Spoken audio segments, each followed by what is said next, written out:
edges. For example, rare is the medication that does not have unpleasant, even lethal side effects.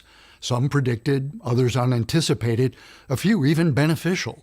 The human body also is an example of a seemingly contradictory, double-edged biologic process, inflammation. On one hand, inflammation is a normal physiologic process essential to the body's ability to heal itself. On the other hand, growing evidence shows that inflammation may be the underlying trigger that sets a daunting array of disease processes in motion. Good inflammation is an acute process that begins when you have an infection or injury, which stimulates the immune system to release white blood cells and chemicals that fight off the infection or repair damaged tissue. Once the wound is healed, the inflammatory process is supposed to end, but sometimes inflammation persists or begins even if there is no injury or infection. It is this chronic inflammation, which can cause few, if any, outward symptoms, that scientists now believe may be the underlying culprit in a vast range of diseases, from cancer to arthritis, diabetes, and heart disease, from Alzheimer's to Parkinson's, asthma, gout, psoriasis, multiple sclerosis, and even depression. Chronic inflammation can generate free radicals that injure DNA or damage blood vessel walls, leading to cardiovascular disease, and as many as 1 in 3 cancers are believed to be caused or influenced by inflammation. There are numerous factors that can contribute to chronic inflammation, including autoimmune disease, smoking, obesity, alcohol, chronic stress, and long-term exposure to irritants such as industrial chemicals and pollution. While these factors have varying mechanisms by which they produce pathology, the common pathway to disease appears to be inflammation. This provides a unique research opportunity to build bridges across disciplines, transcending the usual boundaries between specialties. The goals: hasten scientific advances, generate novel treatments, and accelerate translation to improved health. To explore the link between cancer and cardiovascular disease, joining us now Dr. Lori Glimcher, Dr. Michael Farku, and medical journalist Ron Winslow. Hello, I'm Ron Winslow. I'm delighted to be here with Dr. Lori Glimcher from the Dana-Farber Cancer Institute and Dr. Michael Farku of the University of Toronto. And we're here to talk about the link between cardiovascular disease and cancer. Most of us think these two major killers are entirely separate diseases. So Dr. Glimcher, could you start by giving us a little insight into how they are linked? Well, I'd say there's a number of similarities between cancer and cardiovascular disease. For one thing, they are the two leading causes of death. So they've touched the lives of almost all of us. And as a public health challenge, we have to keep working toward better treatments for both of these terrible diseases. But there are a number of similar risk factors. For example, obesity and diabetes both are risk factors for cancer and cardiovascular disease. And the microbiome and a general environment of inflammation also clearly plays a role in how both diseases develop. I would say finally that these diseases are also connected by the critical importance of scientific medical research, and huge gains were made in treating cardiovascular disease up sort of 30 years ago. And now cancer is in the midst of revolutionary research that is helping us to treat many more patients with cancer successfully. Dr. Farku, any thoughts about these links? Well, I agree completely with Dr. Glimcher. The link in terms of the traditional risk factors that we have for cardiovascular disease and cancer are very common. And so we can expect that if a patient has cardiovascular disease risk or cancer, that they're more at risk for the other disease. And I think we have large bodies of epidemiologic data suggesting it. We actually came to the table because our patients who are treated for cancer often had complications that were cardiovascular related, related to impairment of the muscle, increased incidence of atherothrombotic events and venous thrombotic events. And so we really came to the table as a complication of cancer therapy, but it's so much more than that. And that's what we've uncovered in the last, I would say, 3 to 5 years. One of the interesting links, if you will, is that more and more people have been diagnosed with both of these diseases. Yeah. And I think my initial thought was, well, primary prevention in cardiovascular disease has been very good. And there's some side effects, for instance, of some breast cancer drugs and other drugs that are not good for the heart. But, this link, maybe there's some biology there, and also maybe this is a good reason to make sure we're using sort of a comprehensive treatment for patients with both of these conditions. Absolutely. We Well, have seen, yeah, go ahead. I think that one clear link between the two is inflammation. I mean, if you look at the tumor microenvironment, you have your tumor and it's surrounded by a very hypoxic, low pH, nutrient deprived tumor microenvironment. And the tumor is secreting inflammatory substances, and the immune cells that surround the tumor are secreting inflammatory substances. And so that clearly is a risk factor for cancer. It's also a risk factor, as Michael will say, for cardiovascular disease, because that's what happens in coronary arteries, right? You get a lot of inflammation and you get migration of cells like macrophages, inflammatory macrophages, into the site of the plaque. So in that sense, they're rather similar because they both depend on a pro-inflammatory environment. I mean, We believe that link is extremely well substantiated. We've learned about this through different therapies. My colleagues, Dr. Ritker and Libby in Boston, have studied some very potent anti-inflammatory drugs, and they've not only reduced the incidence of cardiovascular disease, but also reduced the incidence of, for example, lung cancer in the CANTOS trial, which was a very large-scale trial of a very potent anti-inflammatory drug. The other association that we've seen is with genetics. And there is an entity called clonal hematopoiesis, a big term, but really these are hematopoietic stem cells for which genetic mutations in the cells develop, and a whole body of cells develop with this mutation, which is different from the healthy blood cells. And there's an association between this entity and blood cancers, as well as with cardiovascular disease. So we actually have a pathway that's well described that links cancer with heart disease through the genetics. And I would love to expand on that, because clonal hematopoiesis was discovered by Dr. Ben Ebert at Dana-Farber Cancer Institute. And it's a novel driver, as Michael said, of cancer and cardiovascular disease. It's an age-associated disorder, and it's marked by expansion of these little hematopoietic clones that carry somatic mutations. So what the surprise that Ben found was that not only do patients with clonal hematopoiesis have a higher risk of hematologic malignancies and mortality, but they also have excess cardiovascular disease. So that, as Michael pointed out, is a unifying factor. Clonal hematopoiesis has about an 0.5% to 1% absolute annual risk of developing a malignancy, a hematopoietic malignancy, but it has a 2 to 4-fold higher risk of coronary artery disease, stroke, and cardiovascular disease deaths. So I think that's a very interesting and provocative link between the two. And it's been postulated that inflammation might be a potential mechanism.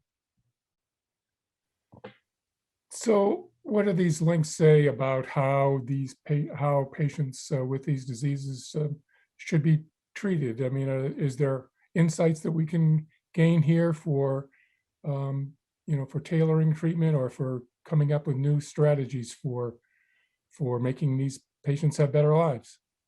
I think this is all about early detection. of cancer. And the earliest detection would be something like a diagnostic test that looks for the presence of these little hematologic clones. And they increase as you get older. So they're rare if you're under 40, but by the time you're 90, 15 to 20% of older individuals do have clonal hematopoiesis. So we need to really focus on early detection of cancer and identify those individuals who are at higher risk for cancer because of lifestyle, or because they have inherited cancer, or because they have lifestyles like obesity or tobacco that put them at very high risk. And, you know, cancer incidence, I have to say, is rising. 2 out of every 5 Americans are going to develop some form of cancer in their lifetime. And what really alarms me the most is that studies are now showing that more cancers are rising in incidence in younger people. We established the Center for Young Adult Onset Colorectal Cancer because we were seeing so many people in their 30s and 40s who presented to us with metastatic colorectal cancer. And that led to a change in the rules for when you should get a colonoscopy. The age now is 45, not 50.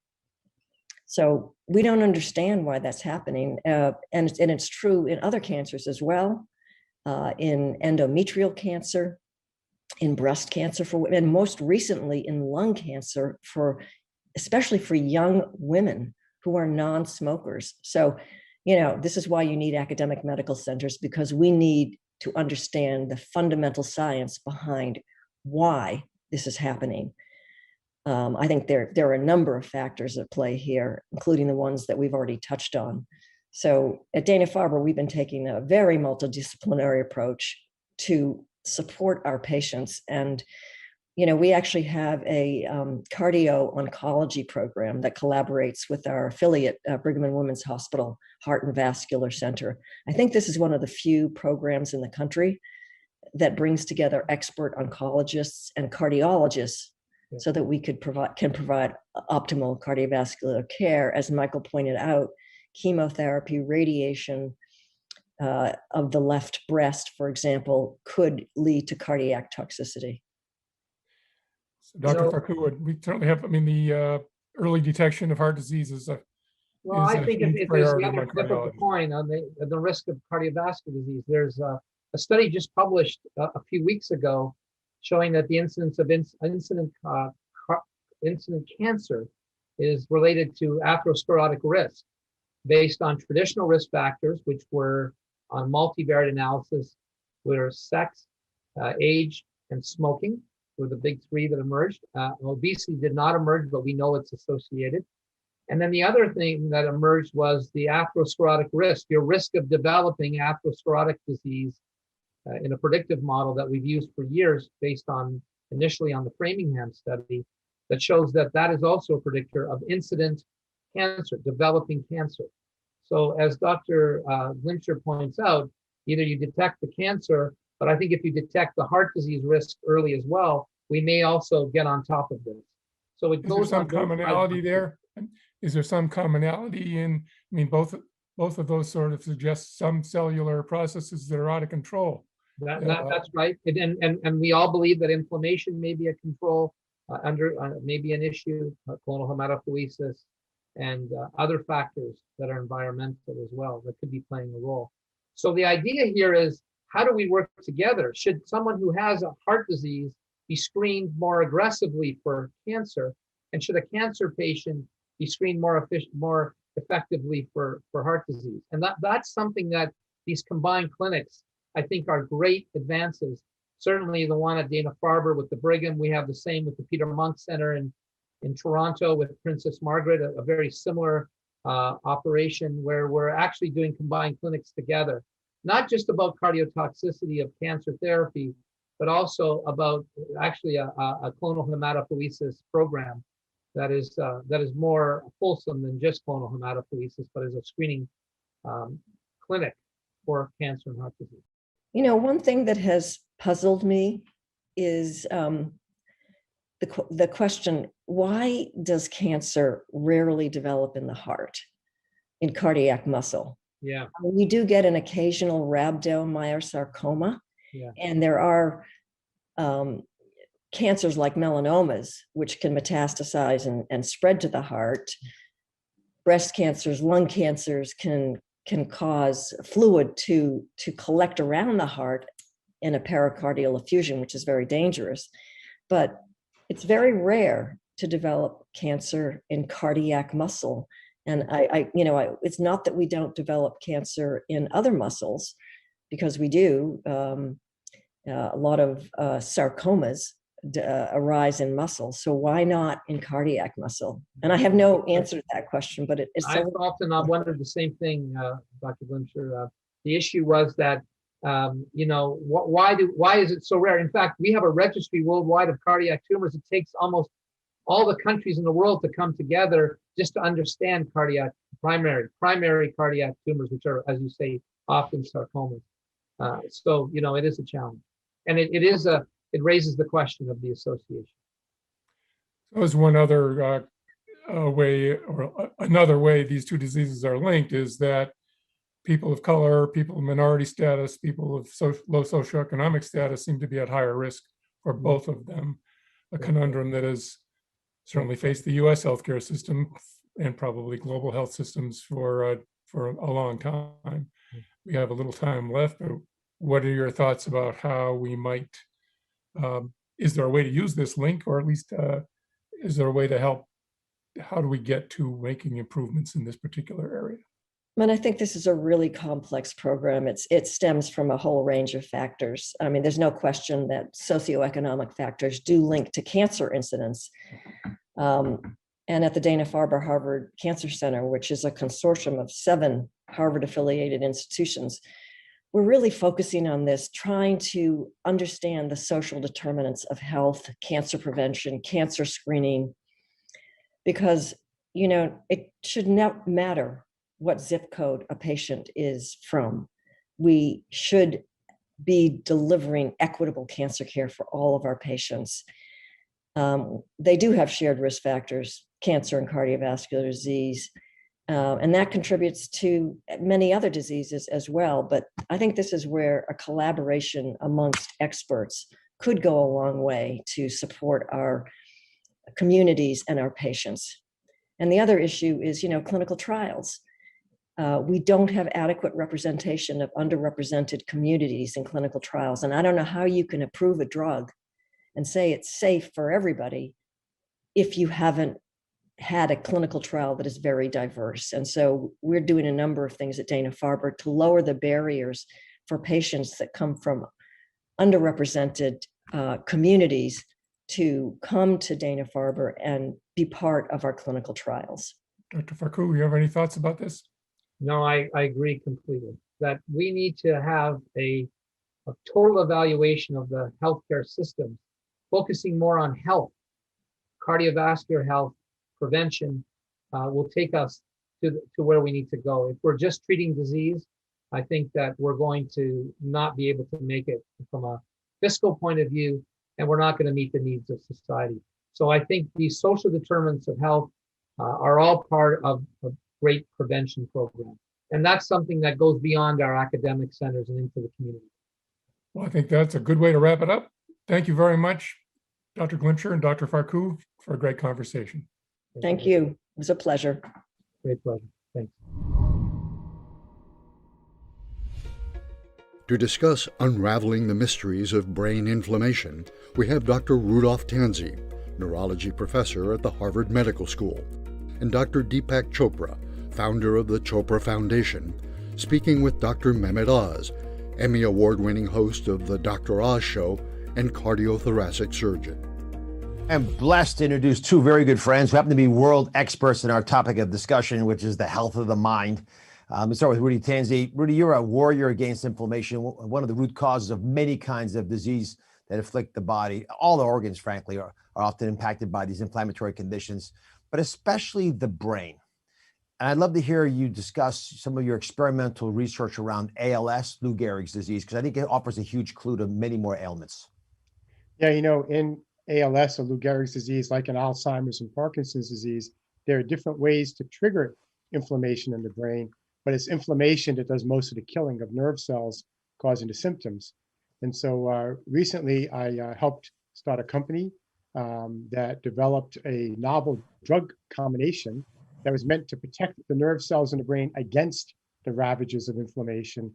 And we tested it in an ALS trial, and we led to significant improvement of symptoms and extended survival of the patients. And so that drug combination is now going up for approval in Europe, Canada, the US. We're waiting to hear. And we're trying it in Alzheimer's, and we're going to try it in every neurodegenerative disease we can, because there's a common thread of neuroinflammation in all those diseases.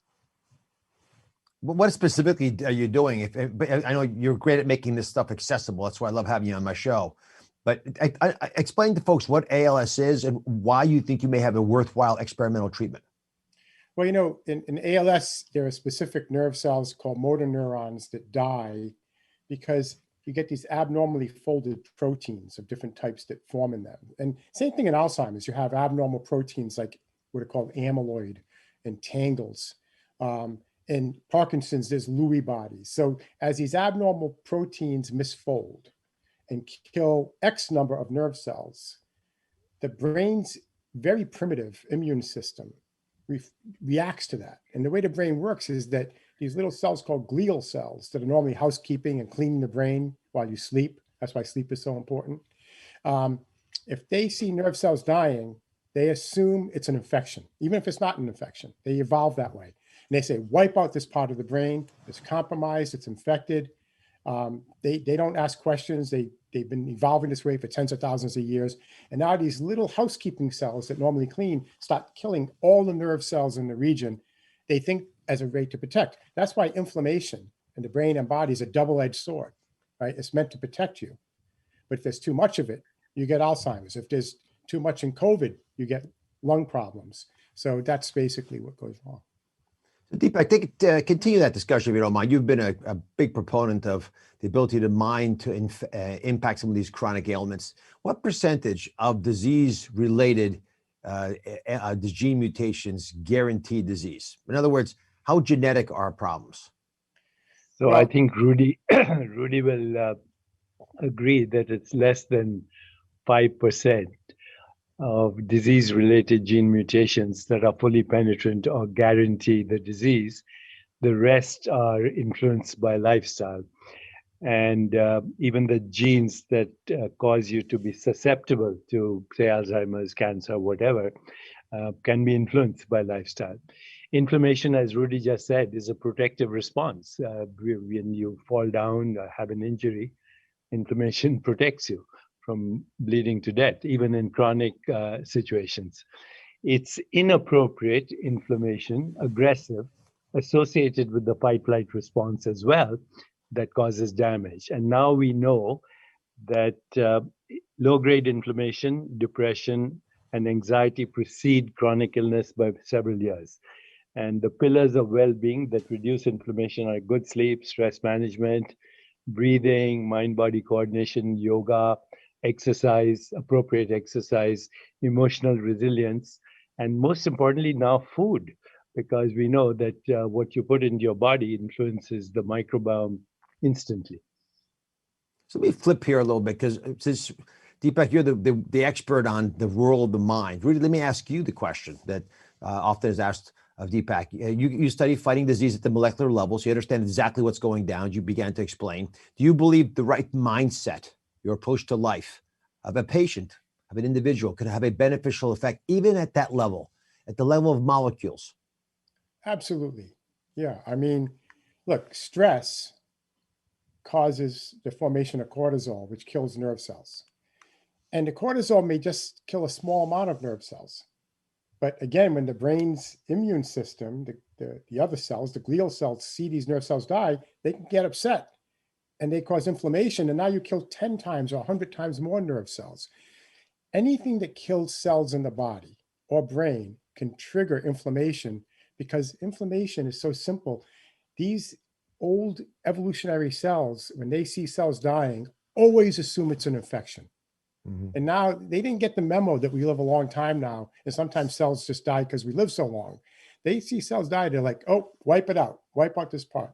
It must be an infection. So it's meant to protect you, but now it's overkill, like literally overkill. So this evolutionarily programmed system of inflammation meant to protect you goes haywire. So when you're in a proper mindset and you're relaxed, and like Deepak says, you're breathing and you're meditating and you're alleviating stress, there's two things that go on. One is that you're alleviating, you're turning down these toxic chemicals that can kill cells and kill nerve cells. But also there's a whole field now of psychoneuroimmunology. And Deepak and I wrote a whole book about it, The Healing Self, which is how positive attitude, how an attitude of healing and whole body type of feelings can actually trigger health. And we're still trying to understand how that process works at the level of neurons and at the level of genetics. Deepak, for all the powers of the brain, and we give it lip service a lot of times, but you've been able to tune into these powers quite nice and explain it to many people like me. The human mind's role, the potential power that it has in healing the body is often ignored. Explain to folks a little bit about your philosophy of this overlooked opportunity. So, Mehmet, as you know, one of the fundamental questions in science is called the hard problem of consciousness. How do we experience thoughts, feelings, emotions, insight, intuition, inspiration, creativity, vision, even reverence for God? How does the brain do that? Is the brain doing the mind, or is the mind doing the brain? And right now, the conversation seems to be neither is doing each other. Consciousness is more fundamental. We experience it subjectively as the mind. We experience it objectively as the body and the brain. The brain is part of the body. So whatever happens in the mind is correlated in the brain. Whatever happens in the brain, correlated in the mind. But you, the real self, what spiritual traditions call the soul, or cognitive scientists call conscious agent, you're in charge, neither the mind nor the brain. You give orders to your brain, like you can order a dish with a waiter. So you just give orders to your brain, and the brain executes everything. So does the mind if you leave it alone. And therefore, you, the real true self, are in charge of both mind and brain, which are correlated activities. And meditation helps you to be clear in your thinking, so you have a clear, quiet, alert mind from where the thought should come. And what gives you that essence, that soul? Where does that come from in your cosmology? The part of your essence that's able to order the brain, the technology to work. So right now, cognitive scientists, those who believe in this framework, say that soul or that conscious agent is an aspect of a universal consciousness, which religions might call God. So it doesn't matter what you call it. Religions call God, Ein Sof, Allah, Brahman, whatever. But there's an underlying field of awareness or consciousness that modulates itself and differentiates itself into conscious agents that we call soul. Just like a stem cell modulates itself or differentiates into eyes, nose, organs, etc., hair follicles, brain, everything comes from one pluripotential cell. There's one field of consciousness, which is universal, is differentiating into species-specific modes of knowing that we call souls. I love that. Species-specific modes of knowing. All right, Rudy, top that. You are and I am a species-specific mode of knowing that we call Homo sapiens. But an insect with 100 eyes is another mode of knowing. Any sentient being is a mode of knowing. And there are infinite modes of knowing, infinite knowers, and infinite objects known, because the universal consciousness is infinite. Rudy, that's a heady element to follow, but I want to get back to your ALS drug for a second. I want to understand why you think it shows promise for Alzheimer's, for Parkinson's, for schizophrenia. Alzheimer's and Parkinson's you touched on, but the emotional, or we think emotional ailments of schizophrenia, depression, that's a little bit of a further stretch. And I'm curious how that ties into what Deepak was just speaking about of species-specific modes of knowing. Yeah, I mean, Deepak and Well, Rudy and I have these conversations all the time, Yeah. by the way. Oh, you do? I think I remember the day we came up with this whole idea that species-specific universes. I mean, which universe is real? The one that the bacteria experiences with, in soup, or is it the one that we experience? They're all valid. They're all just species-specific. And in our own universe, we have some issues because our brain, which basically interprets this universe for us, it undergoes degeneration with age. And the degeneration that comes with age can be brought on by many different things. Bangs to the head, it can be genetics, it can be a unhealthy lifestyle. But at the end of the day, you have to trigger inflammation in the brain to get the disease. So we know this because of resilient brains, right? So every once in a while, someone with no cognitive problems will die in their 80s. And the pathologist is doing the postmortem brain dissection, and they see tons of amyloid plaques and tangles that you get in Alzheimer's. And he says, wait, this is an Alzheimer's patient. And you say, no, person was perfectly fine. And this is rare. These cases of lots of Alzheimer's pathology, plaques and tangles, no dementia, no cognitive problems. The answer is always the same. If you look at that same brain, there's no evidence for neuroinflammation. Somehow that lucky person had nerve cells dying in smaller amounts due to plaques and tangles, but it did not trigger the inflammatory response. So you didn't get the massive killing of nerve cells you need to get the disease. So in terms of how the Amylyx ALS drug works, is if you're thinking about neuroinflammation, I like to say in Alzheimer's, the plaques are like the match, the tangles are the brush fires that spread, you kill X number of nerve cells, but the neuroinflammation is the forest fire. And so there's two choices you have: put out the fire, or protect the trees, right? What this ALS drug does is it protects the nerve cells against neuroinflammation. And the neuroinflammation actually causes the nerve cells to lose energy. In other words, it's called oxidative stress. They literally get smothered. They can't breathe. The center of the cell that's you need for energy goes downhill, and now these nerve cells start to die. So what the drug combination for ALS did, the way we designed it, this was with two guys from Brown University who were undergraduates when they came to see me, believe it or not, where this idea started 7 years ago, is that you're protecting the nerve cell against that damage. And if you can do it in ALS, we hope, since the neuroinflammation is the same, just depends, the diseases are different based on how you get there. If we can protect against the neuroinflammation in Alzheimer's and Parkinson's, then maybe we'll have a drug that can help all these patients. We don't know yet. With the Alzheimer's trial will be reading out this year. We're hopefully we're hoping this drug can get to ALS patients with approval soon. But I'm also working on other ways to stop the neuroinflammation, not just protect against it, put the fire out.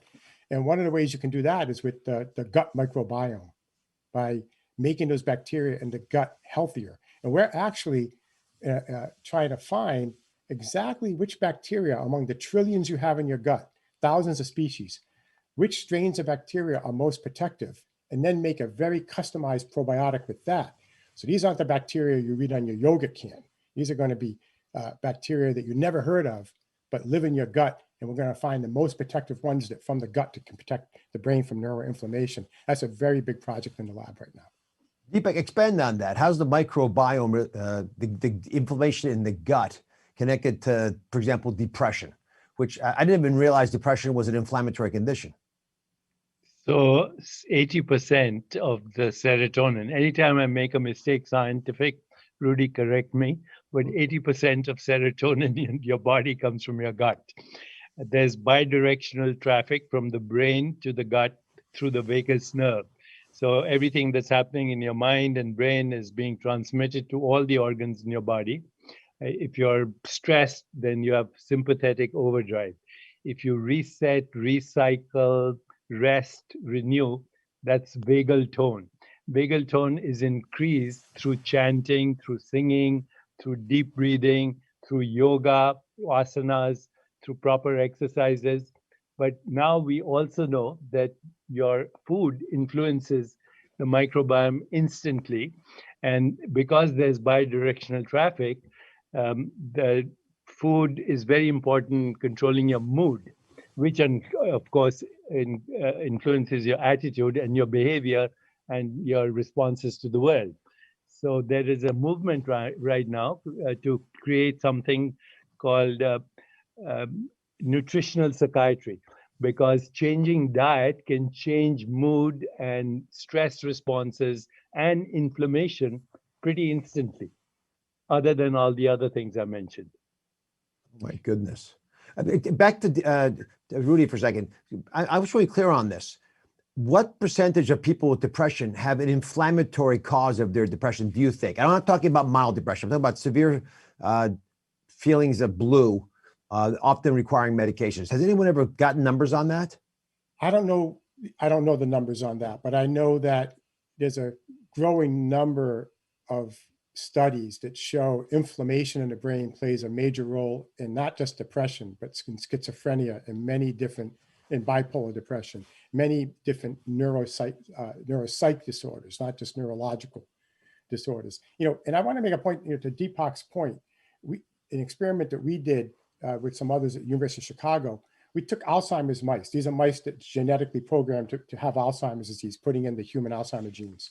And all we did was change their microbiome in their gut. And we were able to dramatically reduce plaques and neuroinflammation in the mouse brain. And we also, and if you do this when the mice are very young, this is really important.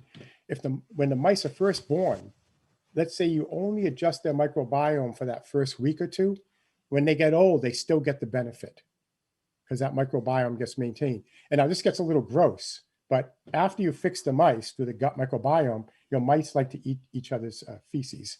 So if you take the feces of an Alzheimer's mouse and put it in the cage, and now the healthy mouse who is fixed eats the feces because they'll eat it, their microbiome goes back to the Alzheimer mouse microbiome, and they get the pathology again in the brain from the gut. So you can fix it and then make it. Yeah. And the other thing Deepak says, it's a two-way street. As the Alzheimer mouse gets older and there's more pathology in the brain, it actually makes the gut microbiome go off, and then you get this vicious cycle. So it's super connected. All right, for the last 2 minutes, let's predict the future.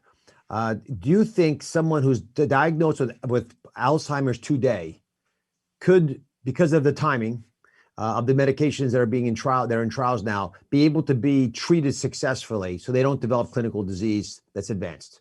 Or do you think that's going to happen in 5 years or 10 years?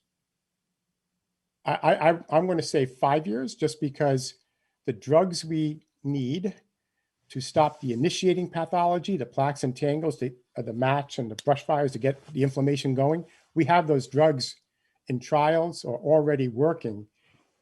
Except the reason why they're not on the market is that they're being used too late to make people better. So it's like if you have a heart attack and you say, here, just take some Lipitor.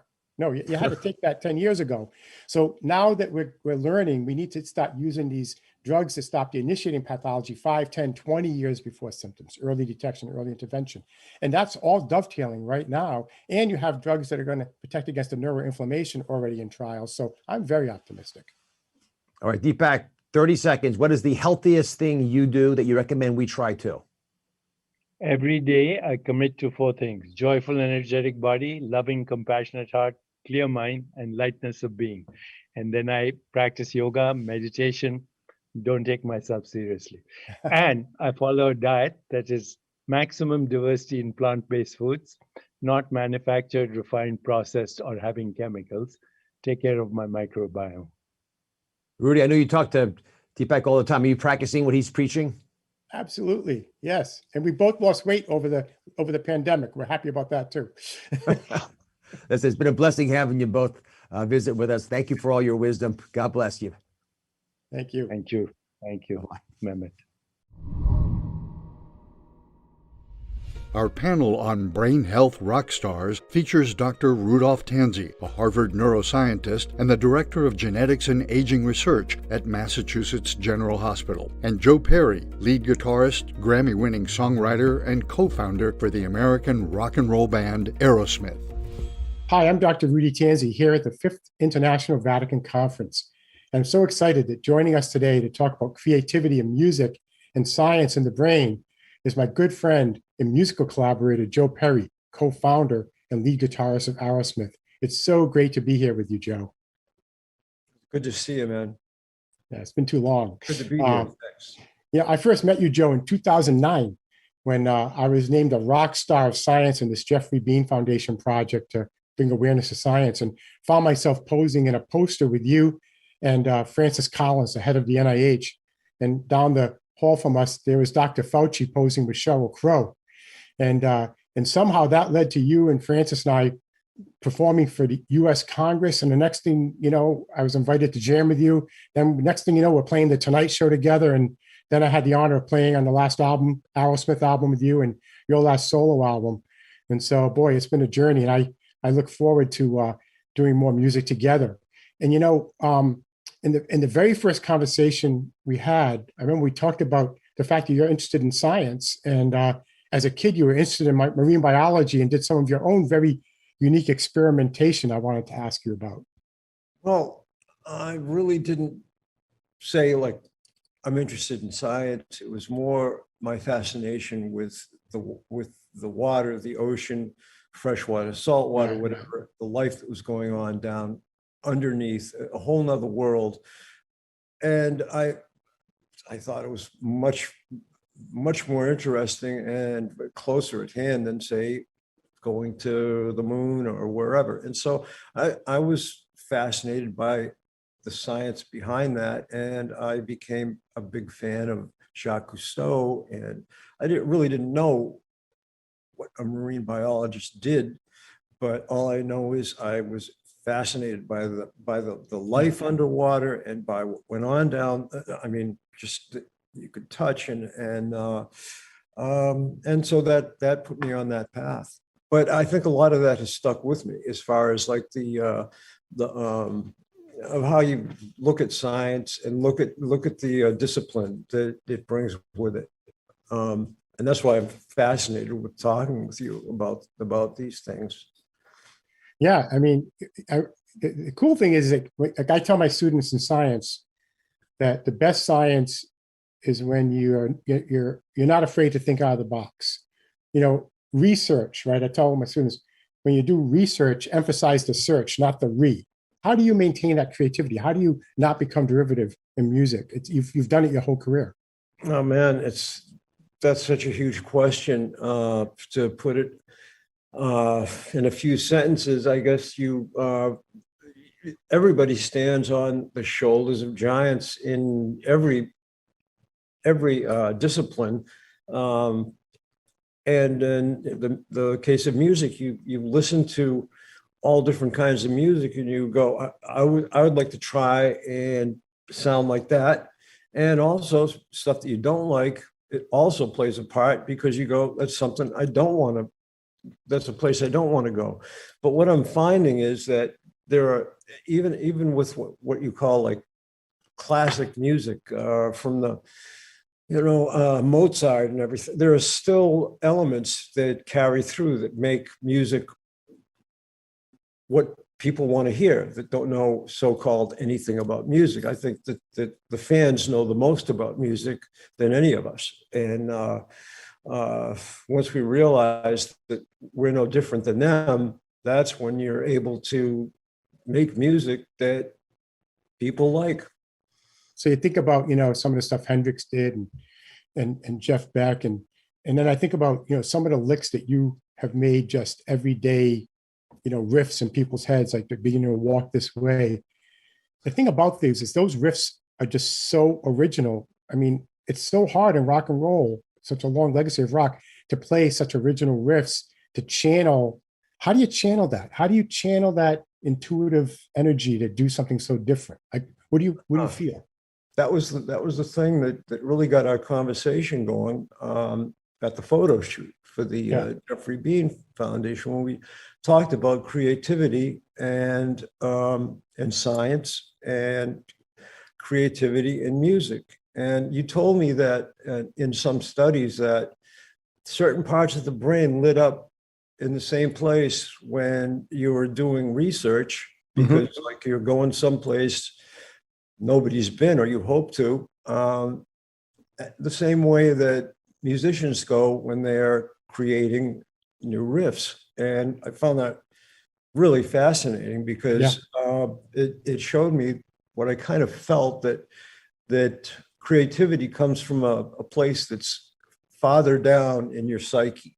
And you have to clear away a lot of the so-called deadwood, whether it's ego or you want to make something that's commercial or whatever. You just have to take the ego away at the door and let it fly. And also listen to the other guy who's playing. You know, it's not about trying to be like the only guy who's in the room making the music. You want to hear what the other guy is doing. Yeah. So some of the most inspiration is listening to you play the keyboard for me when we jam. Well, you know, thank you for that. I have to say, I mean, because we're running out of time, that what first struck me about you when we jammed was how well you listen. I mean, I was like, I'd be doing some riff that I just think nobody's hearing. And then all of a sudden, you're like jamming on that same riff and doing the harmony on it.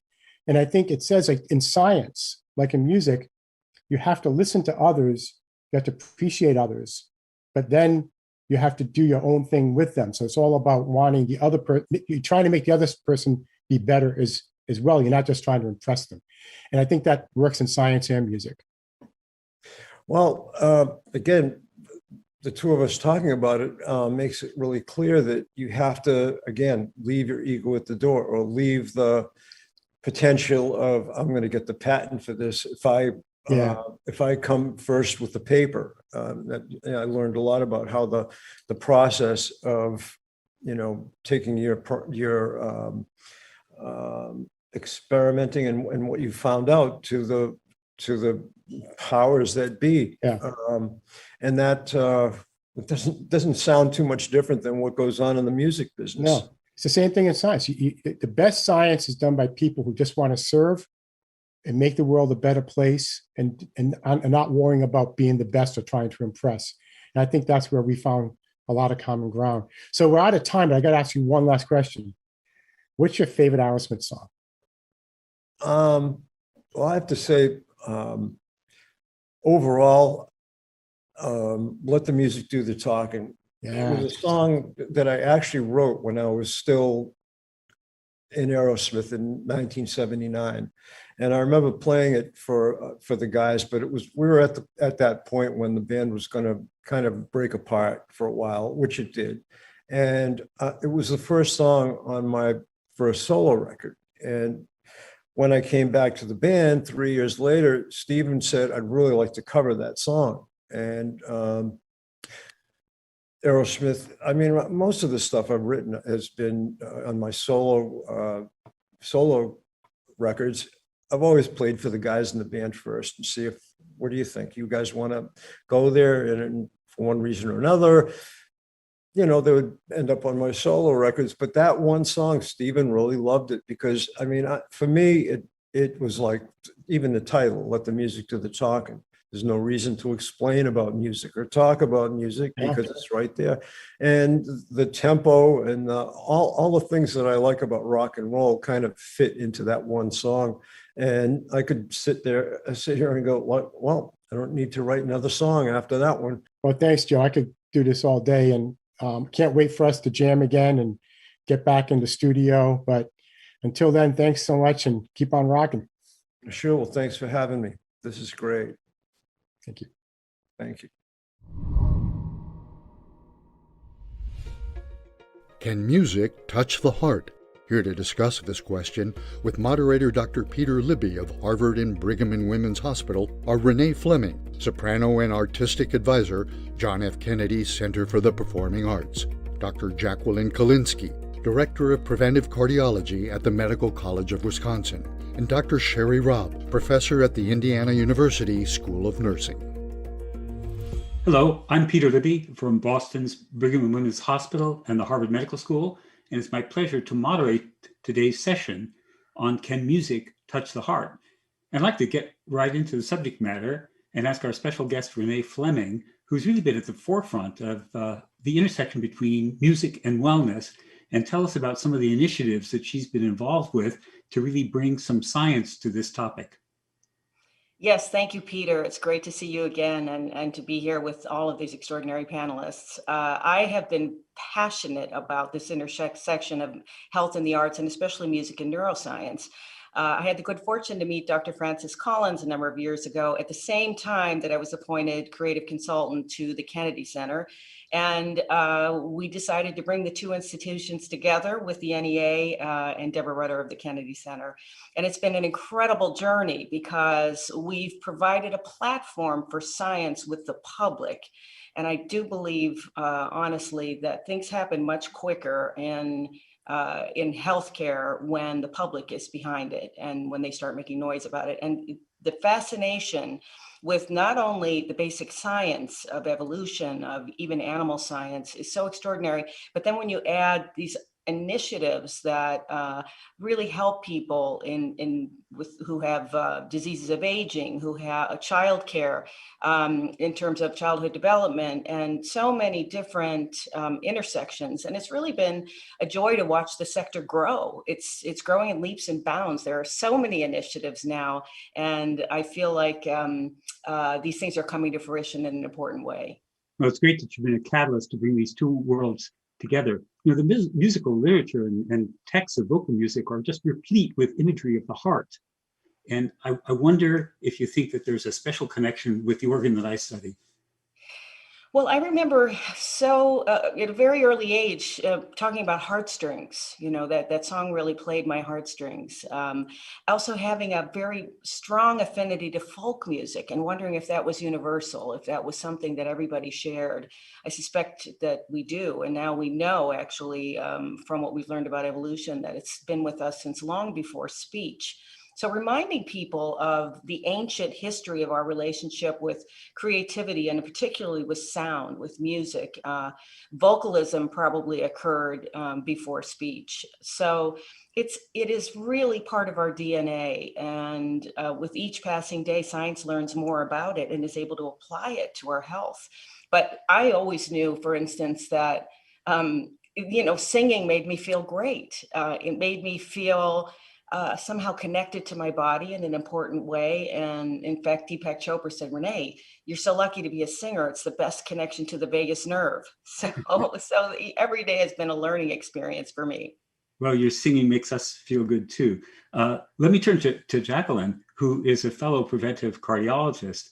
And you've really performed some pretty rigorous research with the connection between music and the function of things like the endothelial cells, which are important in cardiovascular control. So maybe you can tell us a little bit about that. Of course. Thanks, Peter. First, I'll just start by saying that my research on music and heart disease, while both promising and exciting, is still somewhat in its infancy.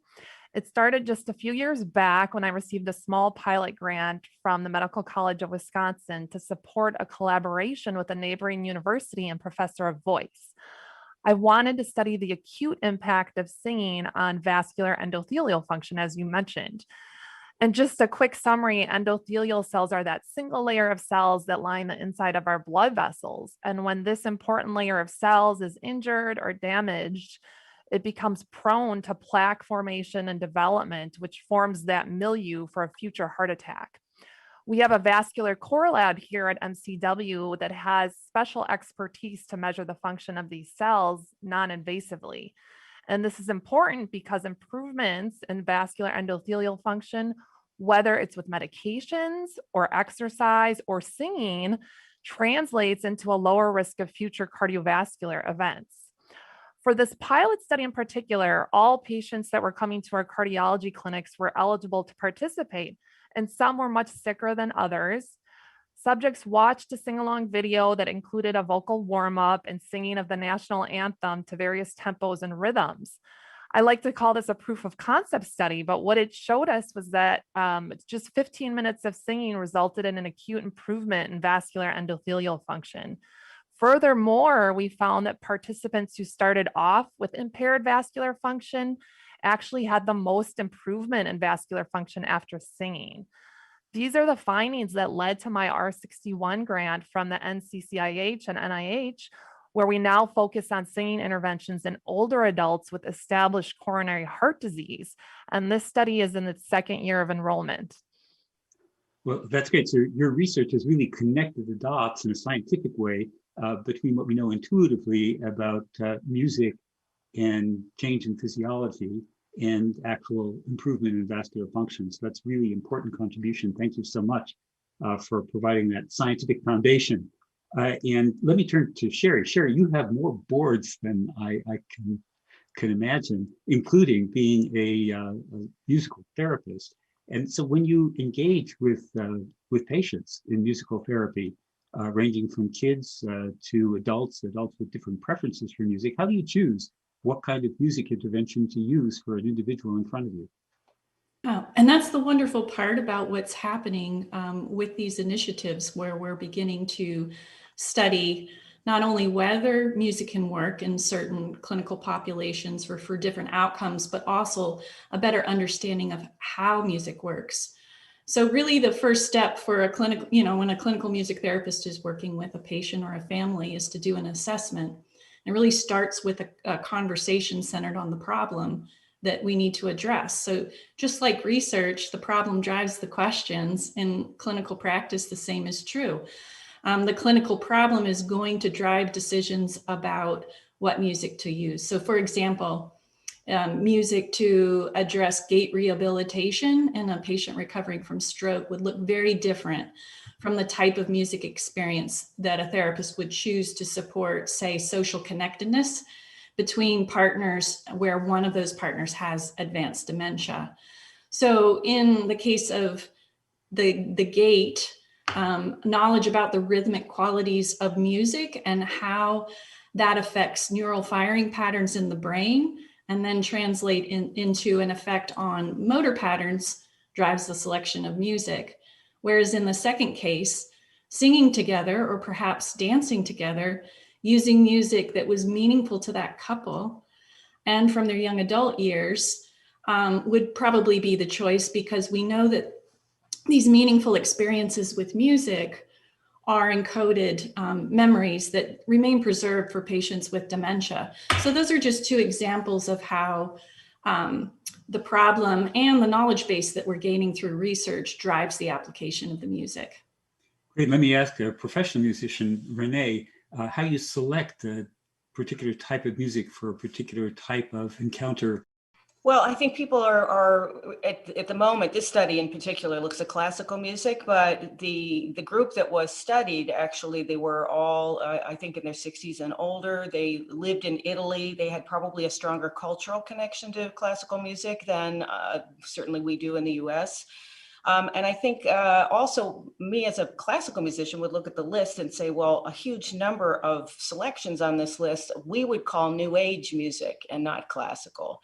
So this, this kind of figuring out lists or playlists by genre is a little bit tricky. I think it might be more interesting at some point to think about tempo, to think about the length of phrases, which would dictate a bit of a calming influence, the volume. If the volume isn't changing all the time, then that also will kind of indicate that it's a little bit more calming, because that's really, and then of course the biggest thing is taste, is the taste of the listener. So if the listener could, from those elements, choose a playlist of music that they particularly gravitate towards, it might be more useful for them.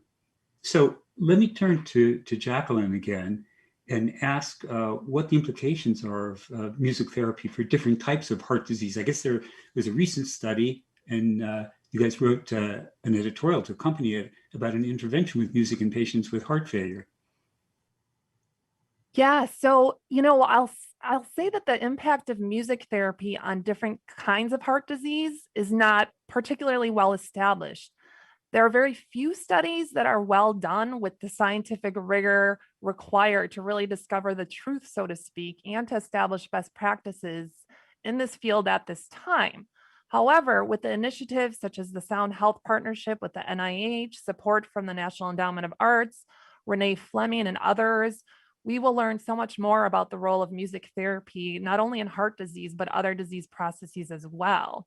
Now, that said, the endothelium of the blood vessels that I study also plays a critical role in valvular heart disease, stroke, and congestive heart failure. Therefore, I am very optimistic that music therapy has the potential to benefit all different types of heart disease. And your question, Peter, I think also depends on the outcome of interest. So you're referencing this, the same study that Renee was talking about, this multi-center trial out of Italy, where they randomized the heart failure patients to listening to 30 minutes of classical music per day or a control standard of care group. And then after 3 months, they showed greater improvements in quality of life in the classical music group, quality of sleep, anxiety and depression levels, and even cognitive and performance. But overall, there have been few other studies looking at longer term interventions and the sustained effects of music on health. And furthermore, we currently don't have any studies of music and hard cardiovascular outcomes, such as hospitalizations or cardiac events. I think more work needs to be done.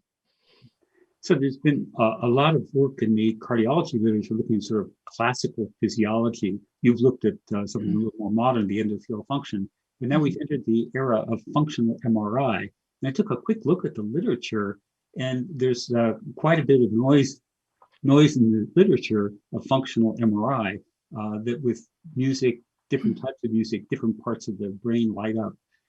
But this is a great tool, but it seems very descriptive now. Can any of you bring me up to date on if there's any real insights from the functional MRI to really make a connection between the brain and music and the type of music?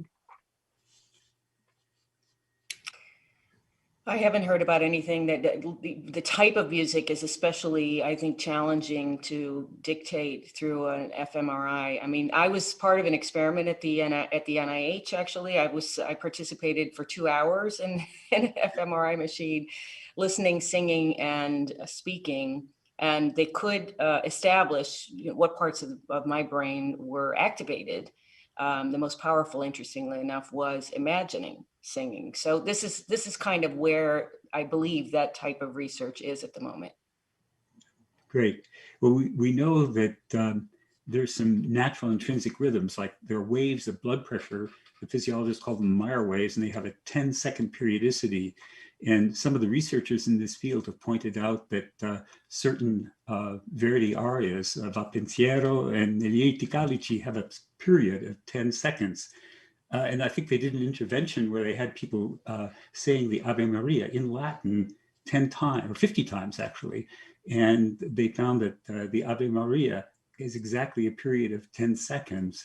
And that it didn't work in other languages because it's longer in other languages. So I guess there's something about these natural rhythms that are intrinsic in us, maybe, Jacqueline, related to our endothelial function and the periods of music. Yeah, Peter, that's an excellent observation. I think a really important one too. There are a few studies out there that look at music, rhythms, and the timing as it relates to kind of the natural body functions. And for example, looking at periods of singing that correlate closely with a normal resting heart rate may potentially have more of an impact on calming and relaxation, for example. It makes me wonder if songs like Amazing Grace, Leonard Cohen's Hallelujah, because these are the songs that are universal and so powerful that it's undeniable that they stand above other music as really reaching everyone, and be interesting to know if they all share that quality. Yeah, and you think of the literature of the Lutheran chorales, which were written in the 16th century, and we hear them, of course, Bach made a huge use of them. But even if you go to Die Meistersinger, there's a Lutheran chorale there, and there must be something about that organization of the chorale that speaks to us as human beings. So let me just ask people one by one where they think we need to go next, because we have all these resources, we have this heightened interest and acknowledgement of this link. So Jacqueline, in your research, what would be your top question, your top next priority? What's your next grant going to be on? Oh, great question, Peter. And of course, I have thought about this already. So my next grant would be looking at music therapy as a form of cardiac rehabilitation. So the way that I would probably structure it, to be honest, is have, a traditional cardiac rehab arm and then another maybe traditional cardiac rehab arm that also incorporates music therapy. And then compare those two arms for at least 12 weeks, which is the typical duration of cardiac rehab, and look at other endpoints, not just quality of life, but things like medication adherence or recurrent hospitalizations, recurrent cardiac events. I think it'd be really neat to learn more about this. Yeah, very important in the care of this very vulnerable and sick population. So that sounds great. So Sherry is a musical therapist and actually engaged clinically in the use of music therapy. What's the next big thing? Yeah, so my area of research actually centers on using music to address interrelated stress that children with cancer and their parents experience as they're going through cancer treatment. So, for the past 10 years, my research is centered on understanding the psychosocial mechanisms of action. So what are the social functions, the behavioral functions of music that can help regulate emotion and lower stress during cancer treatment. But most recently, from the same funding mechanism through the National Institutes of Health, our team was recently funded to now look at the biological mechanisms of stress. So we're able to look at cortisol and immune function and see whether or not music can affect those pathways. And our next step would be to take our findings from both of those trials to actually have a more holistic understanding, not only about the biological pathways, but also the psychosocial. So we get to have a psychosocial biobehavioral framework that really can help us to start understand how active music experiences can lower stress. And that has implications for many populations. And maybe particular reflection now that we're in this pandemic and people are facing anxiety and depression. And so I think your broad swath is really valuable. And so let me close then with Renee, because you really brought us all together and you've been the champion of this interface and really have had a foot in both the science camp and the artistic camp. So where do you think we need to go next? What should be our job for going forward? Well, when I say that the interest in the sector is exploding, I can give you a couple of ideas. Number one, the NIH has 22 working groups from their various institutes, and that is so unusual that they would work together in this way. And they're embarking really now on a look at the disorders of aging, which is so important. It will increasingly affect more of the population, the world's population, in fact. And they're finding that this type of integrative medicine and adding music interventions, which of course are inexpensive, everyone can sing. You don't need an instrument. You don't need any training really. And they're certainly important to kind of think about in terms of what medicine will look like in the future, kind of addressing the fact that we need cohesion, we need some kind of social interaction. All of these things are being acknowledged now. Mental health is becoming so much more important. Then there's NeuroArts, which is an initiative that connects Johns Hopkins with the Aspen Institute. And Susan Meg-Salmon of Johns Hopkins has created this extraordinarily ambitious notion that all of this will become a field, which is different than an initiative or a conference or people kind of looking at us as though this type of work belongs on the fringe of healthcare. In fact, she's also thinking in terms of our general well-being. So throughout the lifespan, how do we keep from getting sick? Which of course all of us would love to know about. And then sound health has now found a home at UCSF, thanks to the NEA, and the people working there are great minds, will become a resource center for all of this, and they will drive the field forward as well. So I'm incredibly excited and honored and thrilled to be part of this. That's terrific. Well, it's been wonderful to learn from this panel of people who have brought the human side to science, and Renee, your humanism really is a wonderful addition. And this is just the beginning. I have a feeling you've just taken the lid off this field. So thank you all. Thank you, Peter. Thank you. Thank you. Dr. William Lee, President and CEO of the Angiogenesis Foundation, shares new research on food as medicine and is then joined by Dr. Mark Hyman, Head of Strategy and Innovation at the Cleveland Clinic Center for Functional Medicine, and Dr. Dariush Mozaffarian, Dean of the School of Nutrition Science and Policy at Tufts University, to discuss the impact of what we eat on our health. To kick off this session, Are We What We Eat? I wanted to reflect back on the experiences that we've had worldwide in the past year. This was an extraordinary year where we've all, as humans, suffered the same impact of the pandemic. And all of us, no matter where we lived, where we came from, what we did, and who we are in terms of our cultures, have actually had to struggle with the same set of health circumstances. This session is really going to talk about nutrition. But I think the last year in reflection has given us a new lens through which we can actually look at the importance of our nutrition, where we've come from, and what we've learned over the last year, and how we can think about protecting our health into the future. Confronted with a brand new human disease that we knew very little about, we actually were all struggling with the unknown. And so one of the things that I asked was, how are we going to actually overcome the situation through understanding? And I think this understanding component is the beginning to finding solutions, not just for illness, but for health, not just for the food we eat, but the communities in which food is actually served. And that's one of the themes that we're actually going to talk about today. Now, what I wanted to do is to just describe for you a little bit of the journey that I actually had. I decided that as a researcher, I could try to contribute understanding of what the illness of COVID-19 was doing in the body. And so obtaining tissue from people who unfortunately had died of COVID, we had the opportunity to take an international team, a truly amazing team of global researchers, to dive deep and to explore what was actually happening inside the body. And that's really what I want to be able to show you, is what we found and how this actually reveals what we might actually think about going forward.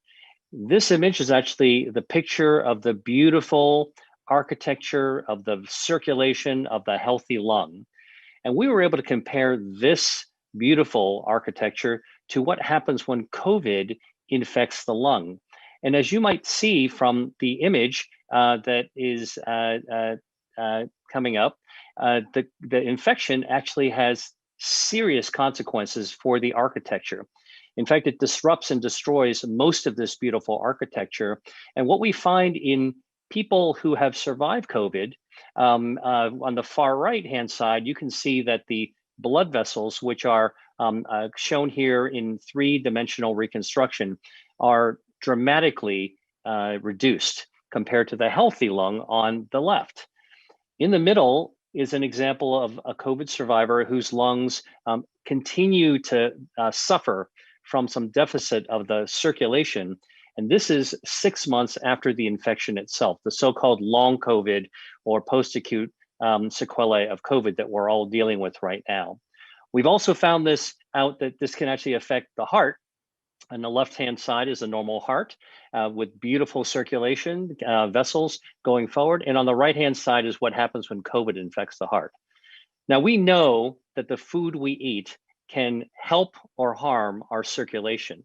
In the same way that we know that this virus can actually help and harm our circulation. So the questions that we've been asking are, since we don't have all the answers from hospitals or doctors, and since we actually have learned how to care for our health in our homes with our food, what are some of the lessons that we can be learning from this experience of reconnecting in our own kitchens, in our markets, in our grocery stores, in our pantries over the last year? And how does science actually help us think about the role of nutrition moving forward? And now, to further explore the impact of culture and what we eat and the impact of what we eat on our health, I'd like to welcome my friends and colleagues, Dr. Mark Hyman and Dr. Dariush Mozaffarian. Welcome, Mark and Dari. It's great to have you with us. There's a lot to cover, so let's dive right in. Mark, eating is one of the most connected acts that we perform every single day, and you talk about food as medicine. Can you tell us what that means and share a couple of solutions that you feel are win-win solutions for everyone? Absolutely. You know, I think for a long time we thought of food as sustenance, as nourishment, as calories, as energy. But the science is radically showing us that within food there are molecules that are driving health or disease that are independent of the typical things we think of, like protein, fat, carbohydrates, and fiber. And it turns out that the power of food to transform our health is really quite dramatic. When we take out the harmful foods and we add in the protective foods, the body has a chance to reverse all sorts of chronic illnesses, which are now affecting millions of people around the world, 6 out of 10 Americans, and increasingly globally.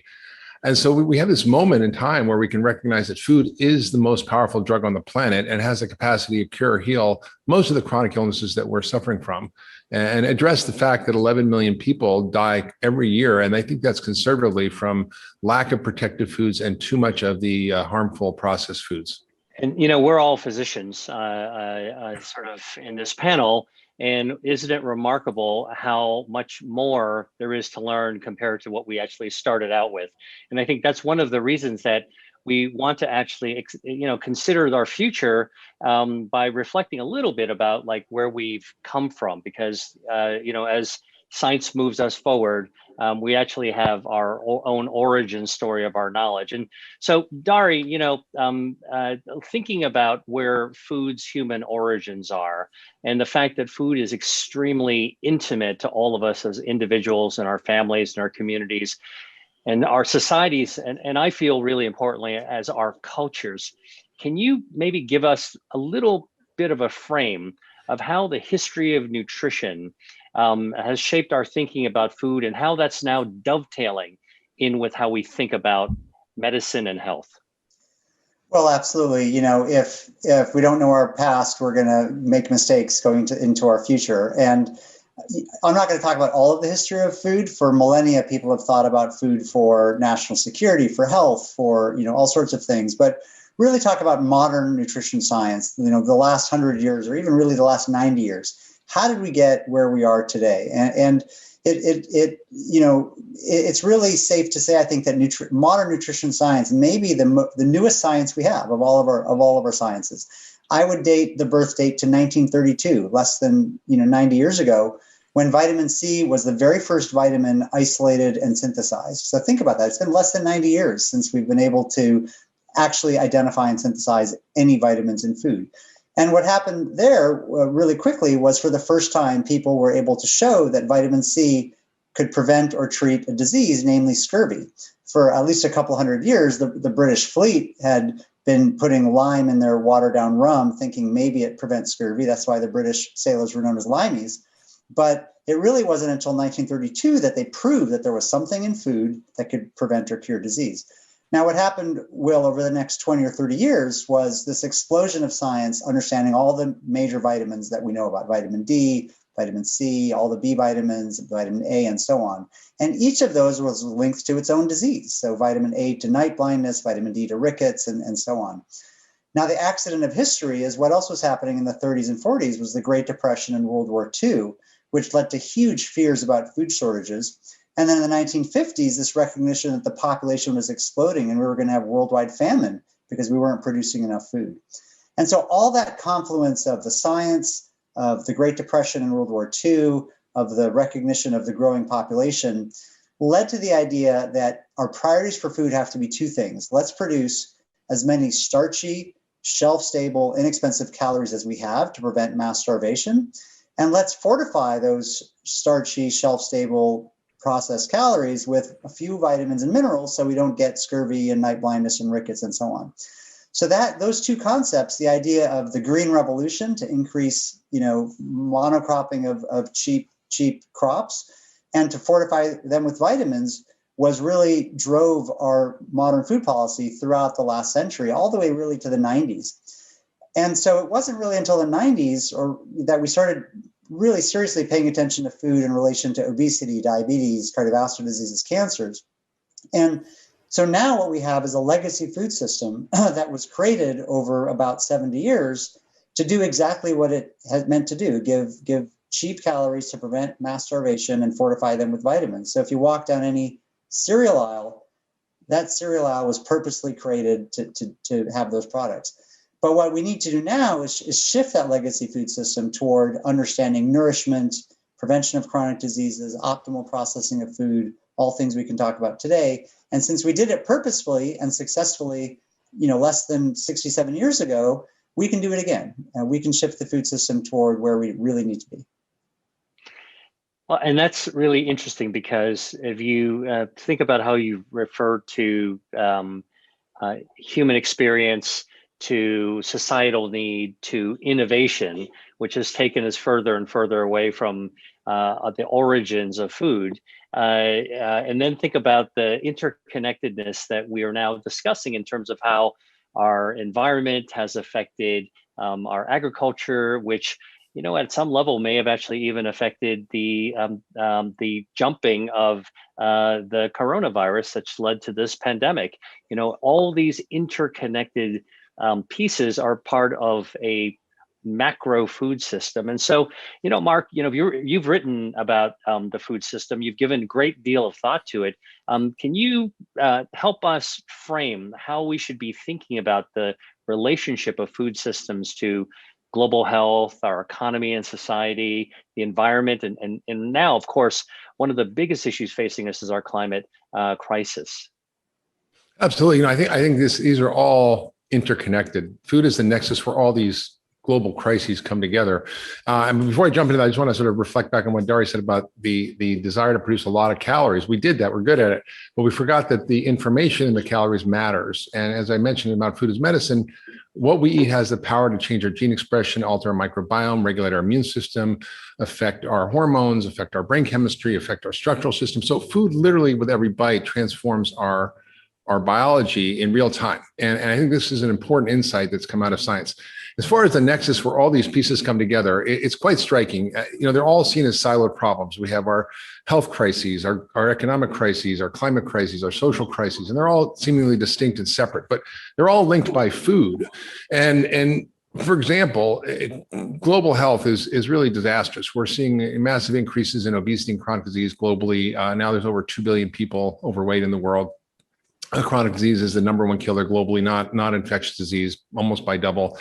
And in developed countries, even developing countries, we're seeing this expand, and it's burdening societies. It's decreasing quality of life. It's burdening our healthcare systems, and that is a massive issue. Just with COVID, for example, you look at the burden of chronic disease and obesity related to COVID. You're 6 times more likely to be admitted to the hospital and 12 times more likely to die if you are obese or have a chronic illness. The economics of that are staggering. $1 in $5 in the American economy is spent on healthcare. About 80% of that is for chronic preventable disease, mostly caused by food. And globally, it's expanding. I think the World Economic Forum said that globally, over the next 20 years, it's going to cost $47 trillion to deal with chronic disease and its impact. And then, of course, there's the social issues. I think we're not really recognizing. We see these health disparities in America, and a lot of them are related to food. If you're African American, Latino, you're 5 times more likely to end up in the hospital with COVID, and your rates of diabetes and obesity and chronic illness are disproportionate. So health disparities are often driven by the foods that are available to these populations. And lastly, we have the environmental and climate crises. Environmental crises staggering. We're seeing ecological collapse around the world, desertification. We're seeing the collapse of pollinator species. 75% of pollinators are gone, 50% of livestock species, 90% of edible plant species. We're destroying our natural waterways through runoff from nitrogen fertilizers that are just in the Gulf of Mexico alone, killing over 200,000 metric tons of fish. And there's 400 of these around the world that 500 billion people depend on. So this was just a little tip of the iceberg. And in terms of climate change, it's not really well appreciated that climate change is driven primarily by our food system end to end. And that means agriculture, food waste, processing, distribution, transport, deforestation, soil erosion. All these factors together account for 40 to 50% of all greenhouse gas emissions. And the good news is that by addressing the food system, by improving the way we grow food to regenerate soils and regenerate ecosystems and produce food that regenerates human health, we can solve all these problems, not in silos, but as one coherent problem that's linked to food. You know, that is a grim and overwhelming picture. And but there's good news. There's good news. It's fixable. It's totally fixable. And let's talk a little bit about the fix. I mean, Dari, you've actually spoken about fixing global food systems as an important priority as we move into this century. Can you give us a frame for how one would go about approaching fixing food systems?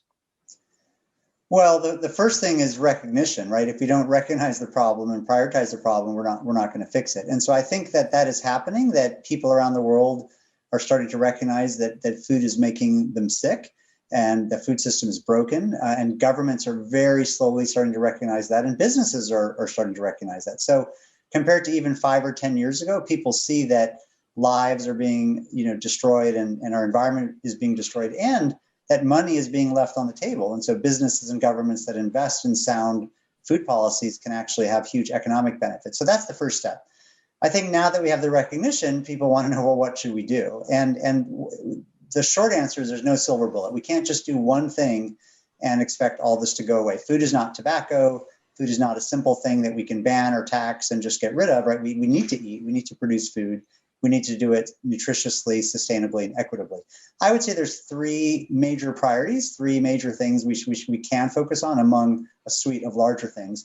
One is science. We really have to have a kind of a global moonshot to understand more nutrition science. We're just starting to scratch the surface of how we produce and how we eat and how we prepare and process food affects the thousands and thousands of nutrients in the food, how those affect the thousands of bacteria in our bodies and all of the other pathways. So we really need to double down or really 100-fold down on the science investment to push the science forward.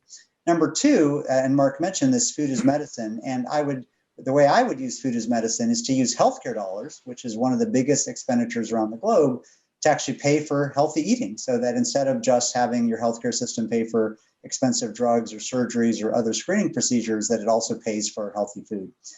And then the third really priority, especially for governments, is what I would call true cost accounting for food. So, not just trying to understand the simple economics of when we grow a crop or when we sell a food, what does that do for the tax base, but do the full true cost accounting of the environmental cost, the human cost, the productivity cost. If we do formal quantitative true cost accounting, we will see that we are undervaluing healthy foods, protected foods, and we are selling far too cheaply foods that are harmful. And so I think true cost accounting is a very powerful way and starting to take root as a way to really understand the policies to address our food system.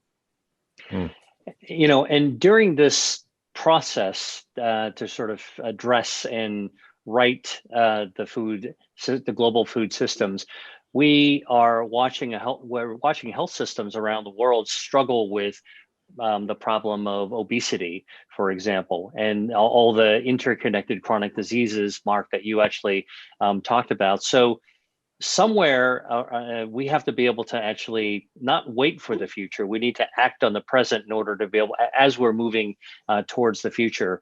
To some extent, we're regenerating the health of the planet, and we're also regenerating the health of our society and are regenerating health as individuals. What's the best way, Mark, that you think that we can actually achieve these parallel goals at the same time?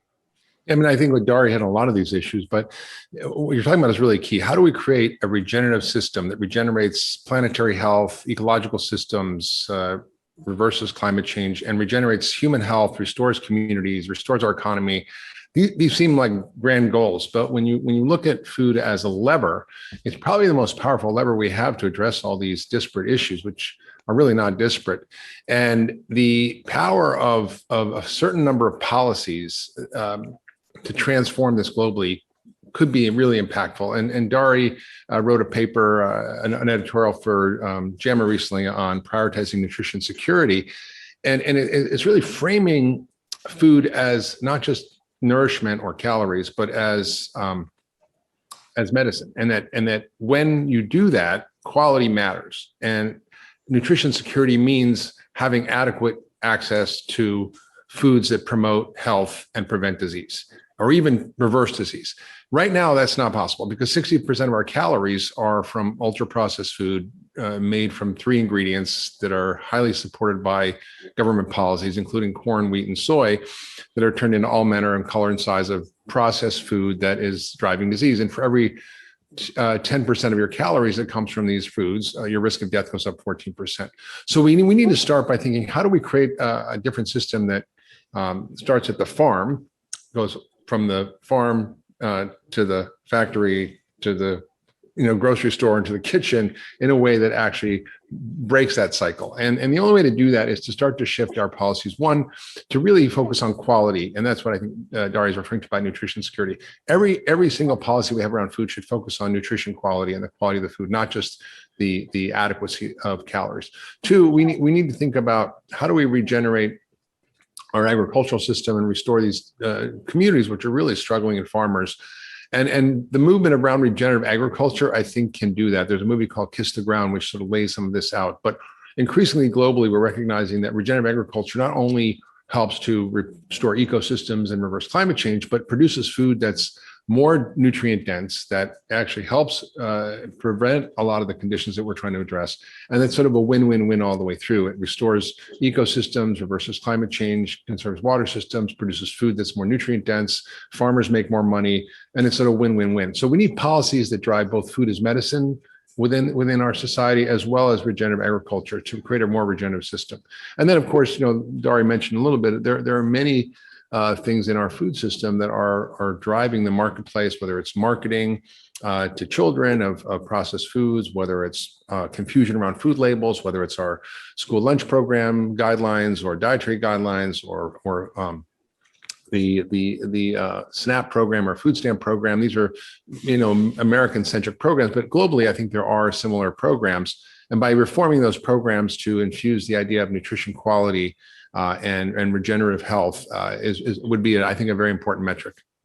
Well, one of the things that this conference has really distinguished itself from other conferences that focus on science and focus on policy and focus on the processes of innovation is that the Vatican conference has always focused on bridging the gap between those subjects and our humanity.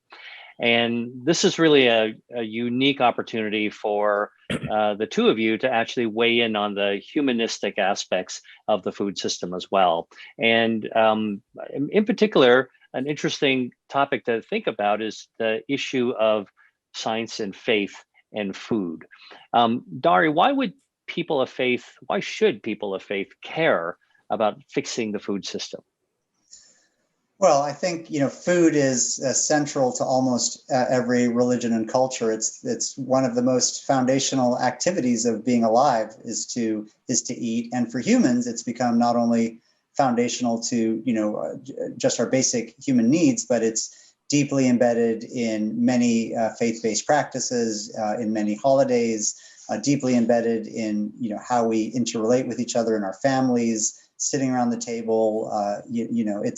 It's one of the most fundamental aspects of human culture. And I think what has happened is that, we've changed the food system and how we relate to food, how we grow food more rapidly than almost any other foundational human activity. Even compared to 200 years ago, food is so different now than it has been for the hundreds of thousands of years that yet humans have evolved. So I think if you're of faith, and you care about, culture, you care about nourishment, you care about equity, you care about health, you care about the planet, then, all of these issues are crucial. And so, someone of faith who cares about, justice and justice for the poor, that's one of a central tenet of almost every faith. Food is one of the biggest issues that in a vicious cycle keeps people who are less advantaged than others down.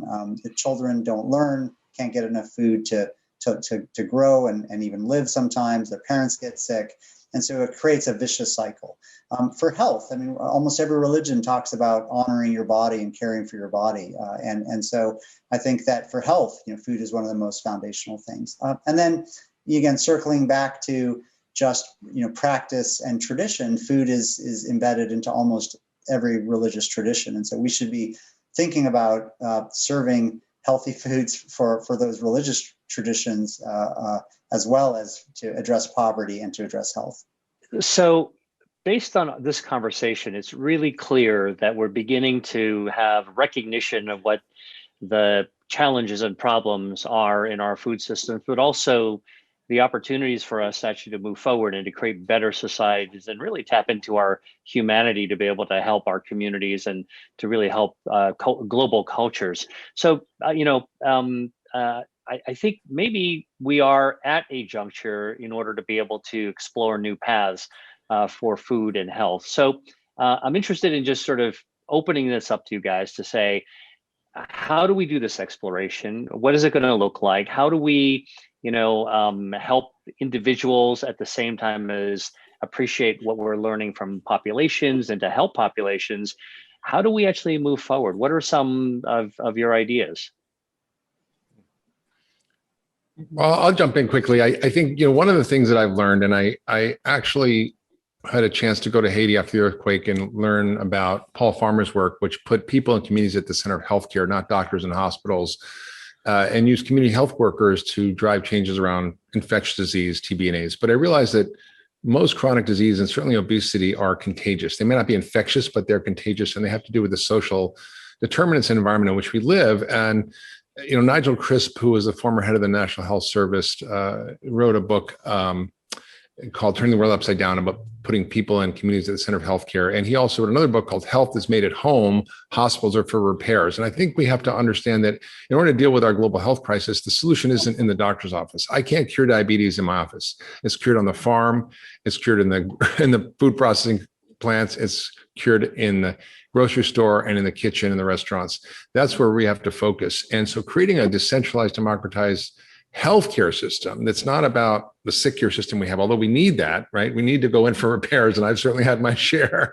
But we also need a parallel system of community health workers, which we had in this country years ago, to go and help people reclaim their kitchens and reclaim their land. I mean, we had community gardens that during World War II that fed 40% of the population. We had extension workers that went around to young families and taught them how to grow garden and grow food and eat fresh food and make food. These are the kinds of initiatives I think will make a real difference, because if we rely on, top level down strategies in healthcare systems to solve this, we can't. I see this working within a healthcare system. We're so entrenched in what we're doing that even though, for example, we know we can cure diabetes through changes in diet, we're so focused on heavy use of medication, and we don't build the structures to help people change their behavior. And we know how to do that. Just because we're not skilled at it in medicine doesn't mean it's not possible. And we've seen this. We worked with a faith-based community where we got people in small groups to work together to live better. And 15,000 people lost 250,000 pounds and got healthy within a year. And we're doing that at Cleveland Clinic with our shared medical appointments. And there's all kinds of opportunities to focus on the population, which is what we're not doing. And I think one of the biggest failed opportunities during COVID is for the United States government and governments around the world to focus on the issue that we are so metabolically unhealthy that COVID is causing more damage in our populations. We know, as I mentioned before, that if you're overweight or obese, you're more likely to get sick and die from COVID dramatically. And we could be talking about how we need to upgrade our health, upgrade our nutrition, take care of ourselves, and affect our immune system. We know that sugar suppresses immunity, and whole foods improve immunity. And I can give you example after example. So we have to start to think about a new type of healthcare system that is outside the walls of the hospital and clinics. Great. Dari, we're almost out of time, but what's your single recommendation? What suggestion would you actually make to improve and going forward with food and health? Well, I think that humans have been able to adapt and improve their environments throughout human history, and when they recognize a problem and they want to create a solution, and we did that in the 1950s with the Green Revolution and the processing of foods to meet a specific need, and we need to do that again now with food. And so we need to incentivize innovation, advance science, get governments on the same page. This is win-win for everybody. This is win-win for the farmers, win-win for the food manufacturers, the restaurants, the people, the planet. We can do this if there's recognition and political will. Well, that's all we have time for today. And I want to thank Dr. Dariush Matsafarian and Dr. Mark Hyman for joining in this really invigorating conversation about food and health. Thank you. Thank you. Thank you. Rabbi Dr. Eli Abadi, Elder Dr. Dale Renland, and Sheikh Dr. Asim Yusuf discuss how religious dietary practices affect health.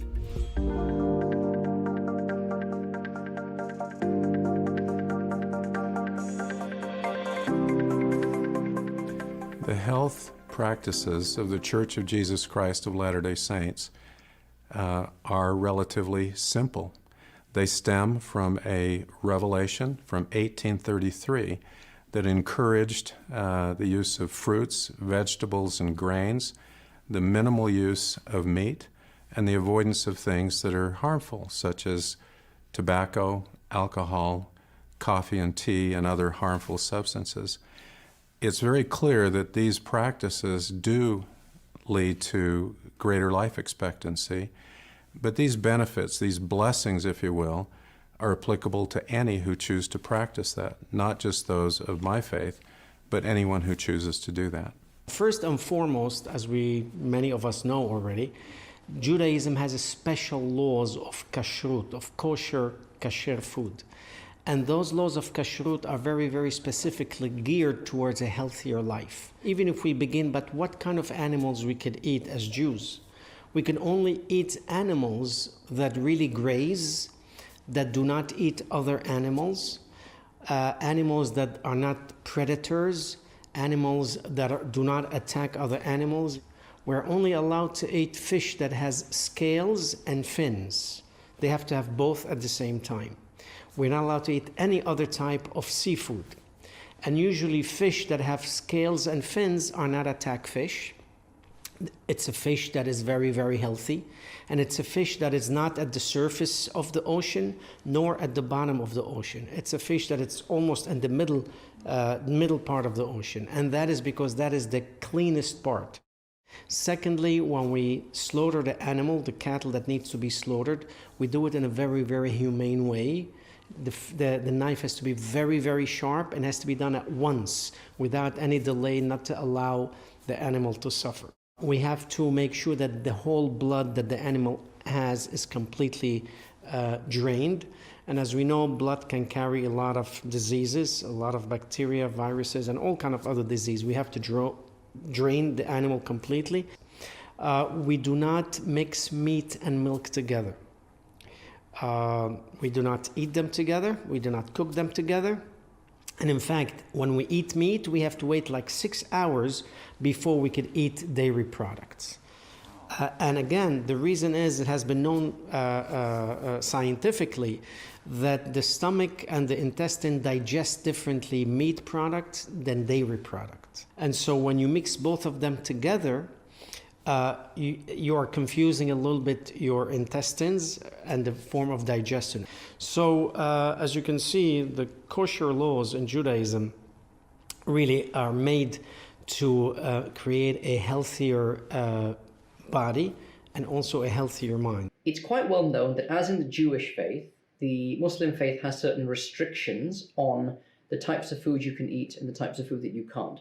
Those tend to be relatively minor restrictions. But what's probably more important from a religious perspective actually is the great deal of advice from the Prophet Muhammad, peace and blessings upon him, about moderation of one's appetites, control of one's appetites, eating a largely vegetarian diet, eating and leaving intervals between how much you eat and how frequently you eat. So for example, the Prophet, peace and blessings upon him, said that the stomach should be filled a third with food, a third with liquid, and a third should be left so that you can breathe. That is to say, don't overeat to the point that you are stuffed up to right up to here. Additionally, there is a lot of wisdom about the type of food that you eat, For example, eating dates, eating honey, some of these things which have been explicitly linked by the Prophet, peace and blessings upon him, to one's health and one's well-being. At the same time, practices like the 30-day fast of the month of Ramadan that most Muslims would do unless they have significant health conditions would equally serve as an opportunity to restrict one's caloric intake, to rebalance and find sort of a homeostasis or the balance of the physical body and its nutrients and its systems in terms of a 30-day detoxification, if you like.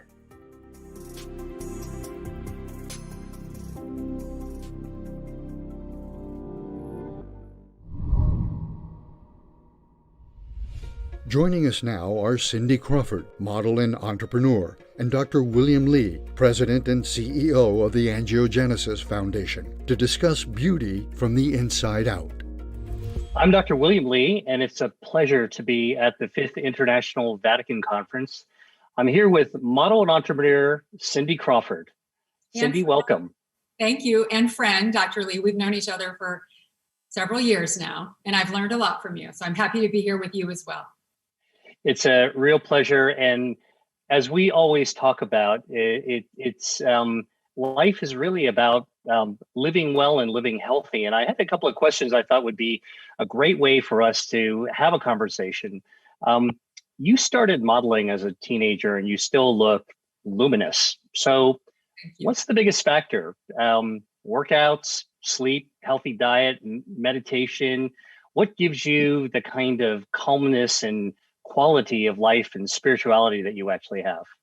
You know, I always say the secret is there are no secrets. Like we all know, yes, all those things that you mentioned, fitness, eating well, getting enough sleep, not smoking, all of those things add to, I think, a more well-rounded, feeling good experience. But what I really preach is that it's cumulative. You know, you can't go to the gym for 1 week and notice a big difference. But when you live a healthy lifestyle, when you choose a healthy diet, when you drink enough water, you lead a meaningful life, you have meaningful relationships, all of that is cumulative, and it does start to show on your face. Yeah, well, you know what happens, the fires that you feel, juggling life actually are a microcosm of what happens inside our body. And so I think that the whole idea of the totality of health on the outside and what we experience on the outside is also mirrored by the gears that are turning on the inside. And, we've talked about this before as really this whole idea of balance. What do you think about balance in life? How do you think about that? Well, every year, my New Year's resolution is to balance and rebalance because, life changes. So sometimes you're putting out a fire here, as you mentioned, and you're neglecting to water your garden over here. And it's taking the time, maybe on a yearly basis, New Year's or back summer, whenever, or spring cleaning, like we are right now, like maybe that's a time to look at your life and have that rebalancing. And I think that we've talked about before, what you were talking about is it's internal as well as external. And I think if my high school biology serves me right, that's called homeostasis, right? Right. I love to hear you say homeostasis because it's one of those terms that I think we're not familiar enough with it, but it's a very simple concept, which is that there's checks and balances to everything. And what we really need to try to do inside and out is to keep that balance actually going so that we are kind of in that Goldilocks zone of life where things just kind of work out. If you stress too much on one side or the other, you're out of balance and therefore out of homeostasis. Right. And we know that stress. I mean, they say stress is a killer. And, whenever my husband says that, I'm like, cancel that. Don't say that. But we do have to work on, I think managing our stress is probably the single most important thing that we can do for our health. Well, that brings up a really good next point, which is, we've all gone through a pretty tough year. I think humans on this planet, and it's really just another step in our journey through life. Let's talk about some key steps or key points and tips that's worked through the years for you? What are some of those things that allow you to manage your life better? Well, that, as we said, this has been an unimaginable year for all of us. I remember when they started, kind of stay-at-home orders, and we thought it was going to be for 2 weeks, and I started doing puzzles and cleaning my closet. But as I realized that this was going to be a longer situation, I really used that time to develop my meditation practice. And I think people have found those were the hidden blessings of this last year. Was that we were kind of forced to look at ourselves and our life in a different way. Well, the other thing is that stress actually lowers our immunity. And so one of the things that I think many of us have tried to grapple with is how to actually build our inner strength and how to actually build our health. And we've had to do this by managing stress. And a lot of us are still having stress. So I think this idea of meditation and centering becomes really so important. Right. And it doesn't have to be meditation. It can be whatever works for you. It can be a long walk. It can be chilling out to a silly TV show. I mean, believe me, I'm not about doing that. I think one of the techniques that I use, and I actually was just talking to my daughter about this last night. She had a long day, was like, we all have troubles. We don't always know what other people are going through. I try to put mine down at the end of the day. I can put it on the floor next to my bed or leave it somewhere because I can pick it back up in the morning. And I think giving myself that relief, even just for a few hours, and just putting it in God's hands, that for me enables me to wake up in the morning with a fresh perspective. And that's really, I think, really helpful is for us to renew ourselves. Now, one thing that I find is a way to engage in what I find pleasurable is actually eating, because, we are what we eat, and food is another way that many of us have been thinking about how to stay healthy. Now, obviously, there are food dietary habits that are not that healthy, but let's talk a little bit about food and health. How do you think about food in your life and healthiness? Well, I agree with you. Food is one of life's greatest pleasures. So I would never want to deprive. I don't trust someone who doesn't enjoy food, but it's mindful eating. It's not just like numbing out with like a bag of chips that before you know it, you're at the bottom of the bag. It's like making healthy choices. For me, my goal is to try to be 80% good 80% of the time, because I feel that's achievable and I don't beat myself up too much. But I also, every year, I try to incorporate one positive change. And I think actually you are responsible for one of them. You got me on the green tea kick when I was introduced to you through your work with cancer, because you know that I lost a brother to leukemia. And so it's like you can get inundated with, oh, you should do this, you should blueberries, kale, blah, blah, blah. Find one or two legit voices to follow. And if something resonates with you, just make a tiny change, one tiny change each year. That's doable. Well, that's what I've always loved in our friendship is how practical you are. And, anybody can actually make a single change. The other thing that I think is worth just pointing out is that food isn't really about some super magic bullet solution. Food is intimate. It connects us with our childhood, what we smelled coming out of our mom's kitchens, our family, our community, and our cultures, because no matter where you come from, we all have an origin story, and that culture almost always had food at the center of it. What's kind of centers you from a food perspective? Oh, I think just mealtime with families. I think it's the community of sharing food for me is what makes, I could be eating anything. It's eating it with other people. It's unloading your day. It's sharing, it's telling stories. That to me is what a truly good meal is. There's so much pressure out there in the world, no matter what it is that you do professionally, or whether you are stressed out from family or work or economics. And for you, I think that, there's been so much insight that you've gained about the pressure on external beauty. I mean, you've been doing this for your whole life, your whole career. How do you actually keep a level head and stay grounded? And what do you know now that you wish you knew when you were 20? Yeah, it's interesting because, obviously, hopefully you do gain wisdom with age. And I think what I've really come to terms with is, how do we treat our friends with compassion, with love? We're not hard on them.